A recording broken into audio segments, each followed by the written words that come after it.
English to speaking, because that's what we do. We take employees, we give people jobs, and then we empower them, because you start with your home, you start with your family. And Ganesha today, she has represented the country internationally, and she is the proud owner of her own social enterprise, where she has a Kaludodol business, and she has given jobs in her area. And again, it's due to her own perseverance, but maybe it's also because of the exposure and the encouragement that we were able to give her. So a whole team of wonderful people like this. Ganesha is here today, ladies and gentlemen, so you can talk to her later on. But a whole team of wonderful people like this have come together, and we are trying to make a difference with poverty alleviation and to change social inequality by giving good communication skills. So I hope, Selena, that answers your question on what makes us different. So yes, we have competitors. There are a lot of people talking about English and a lot of people talking about communication. But as of yet, I believe that we are offering something different. It's been a 3-year journey. We started by investing 3 million of our personal family funds, and today we have a turnover of close to 14 million. We have over close to 3,000 students each year walking through our doors, and more than 1/3 of them are on full scholarships. They're all deserving people who are change agents. So that's the story, Selena. Thank you, Maheshika. I think quite an inspiring panel. Good way, I think, to end the day and be inspired for tomorrow. So I think before we take questions and maybe even deliberate among the panel, I would like to invite Isura, who's the general manager of Salvo Diffusion initiative. And he says in his profile, with a passion to grow rural social enterprises using STEM. I learned something today. That's called Science, Technology, Engineering and Math Education. That is exactly also what Salvo Diffusion is setting out to do with various of their initiatives, such as their Diploma in Computer Application for grassroots students to access IT education, and initiatives such as the IT Yahamaga, which is supporting communities in rural areas of Sri Lanka to understand how best the internet can be used to address their challenges.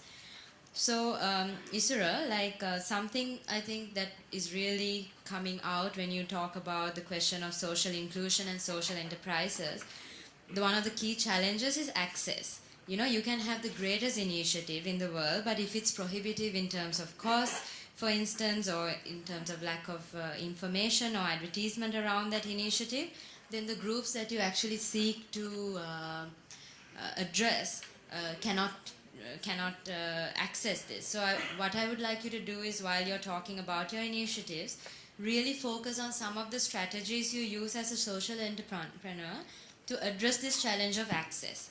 And between your initiatives and your target audiences. Sure.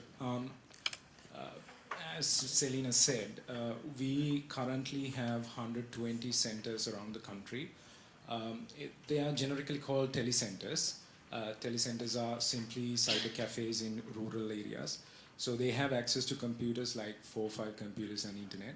So my journey started in 2006 as a project manager in Salvo, where we had to, in 2006, internet was a luxury, and computers were like, if you want a computer access, you had to go to these centers or a cyber cafe. So 2006 to 8, I was fortunate enough to travel around the country and meet 450 these kind of centers and build capacity. At that time, social enterprise term was there, but we were trying best to get them to build their capacity to improve the attitude that Pavitra was saying, that if you have the right attitude, you can do anything. But by 2008, the NGO funding for telecentres were running low. And also by 2009, the war was over, which is really good. But bad news is that the donor funding was really going down. So we had to do something, and that was social enterprise. So we had to do the same thing, same IT education, but we wanted the community pay for it. So when we started, so there were 450 centers that we have trained, did awareness programming, but then we had to move into 15 centers, that is 15 centers who were really entrepreneurial but also socially conscious. They wanted to train their communities. So when we moved down to 15 centers, it was imperative that we need to have a quality product so that the education services that we are providing should be of good quality.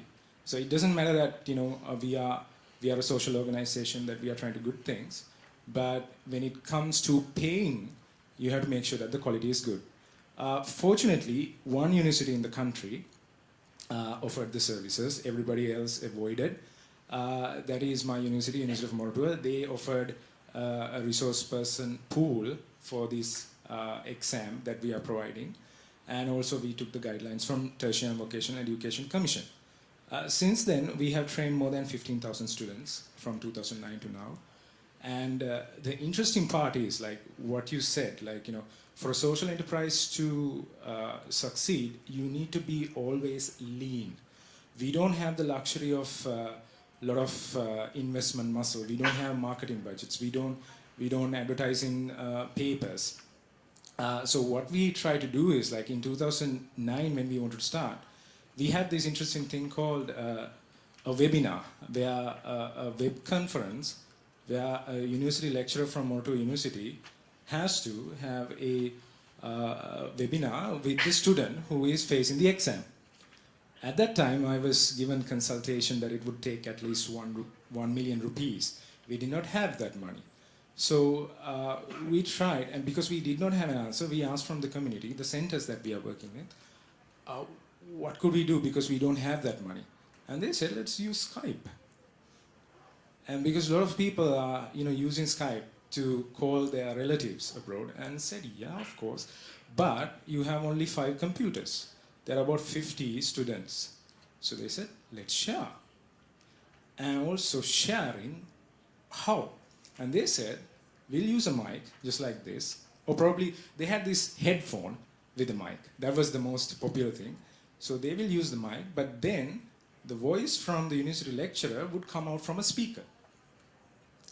And we are still doing that this day. So 15,000 students have trained based according to that. And because we didn't have money to spend, that is where the innovation came in. And also, we can't just be easy on the laurels. Now they're asking for the next best solutions. That is why we connected with Microsoft Imagine Academy and Cisco Net Academy, because they have to be relevant. So that is how the journey goes. It is just that, and we don't pay salaries or rentals of these centers. We provide a franchise education system to them. That is how we were able to scale.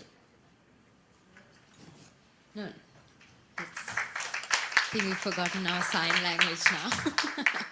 Great. So, no, I think, just before we open up for questions, and really we would like, I think all of us would like this to be a very active discussion. I think there's a trend, because when you say social enterprises, the first thing, I mean, half of the population don't know what it is, like leave aside then. But then the next one, you have all these people thinking, oh, there are people who do good. Yes, but that is, I know, forgive me for saying this, and maybe it's a controversial way of thinking about it, but that is really the way we do business, like doing good doesn't factor into our growth. It's the innovation. It's how you differentiate from the market. It's how you make a quality product. It's how you look at an opportunity and make it into a service. It's how you strategize. And I think the beauty of a social enterprise is that with your strategy, you are doing good.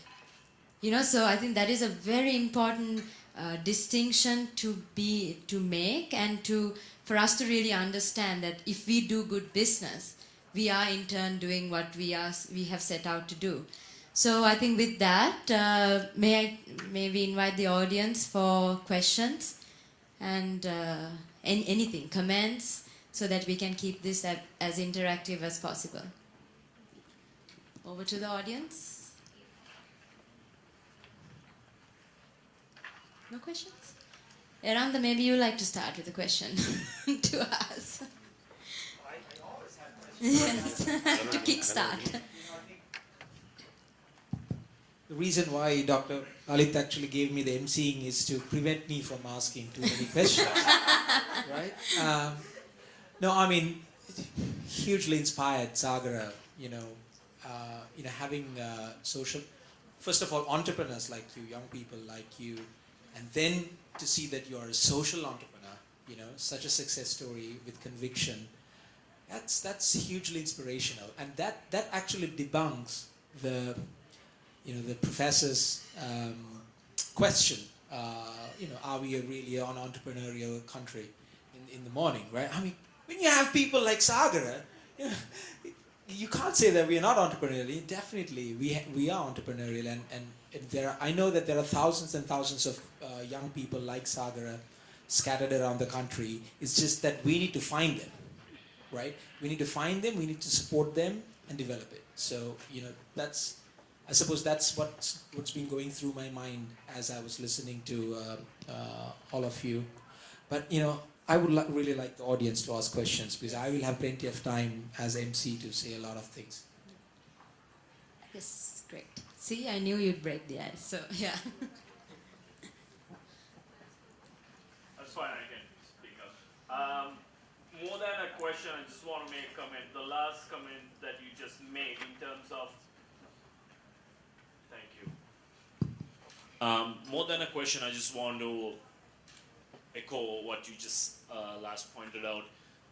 I think at the end of the day, it's more of how do we see the world in terms of actually doing the right thing. Might not be the most popular thing, but it's just a way of life. But the ones who are, I guess, not trained their minds to look at the world that way, or they haven't spent enough time to look at it like that, they might think, oh, you're just a bunch of do-gooders who do not want to make money or have a decent lifestyle. But it's just that, some of us do enjoy the finer things in life. Doesn't mean that, and no offense to Shanaka, you have to always live in a tent, right? Like, everybody has a different